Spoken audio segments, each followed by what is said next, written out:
छाती के कैंसर पे बात करेंगे। ख़वातीन में और बाज़ औक़ात मर्दों में भी छाती का कैंसर बहुत कॉमन है। मेरा नाम डॉक्टर तौसीफ़ फ़ातिमा है। छाती का कैंसर एक बग़ैर किसी दर्द के एक रसोली छाती में मौजूद होने से डायग्नोज़ होता है। अगर आपकी छाती में कोई रसोली है या आपके वालिदैन बहन भाइयों में से किसी को छाती का कैंसर है, तो जिस उम्र में आपकी वालिदा या बहन या बड़ी बहन या किसी फैमिली में जैसा नानी है या दादी हैं को छाती का कैंसर था, उससे 5 साल पहले हम स्क्रीनिंग करते हैं।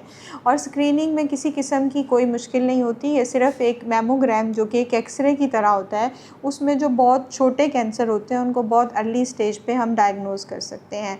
तो छाती की सारी बीमारियों को हम 3 तरह से देखते हैं। एक किसी माहिर डॉक्टर का मुआयना, दूसरा मैमोग्राफ या रेडियोलॉजी, ये इनमें से कोई भी एक टेस्ट, और तीसरा उसका सुई का टुकड़ा लेके। इन 3 चीज़ों की बेस पे हम कैंसर को डायग्नोज़ करते हैं। छाती का कैंसर अब एक अच्छी और जल्दी डायग्नोज़ होने पे बहुत अच्छे तरीके से इसका इलाज हो सकता है। ज़रूरी नहीं है कि छाती के कैंसर में अब छाती को पूरा रिमूव किया जाए।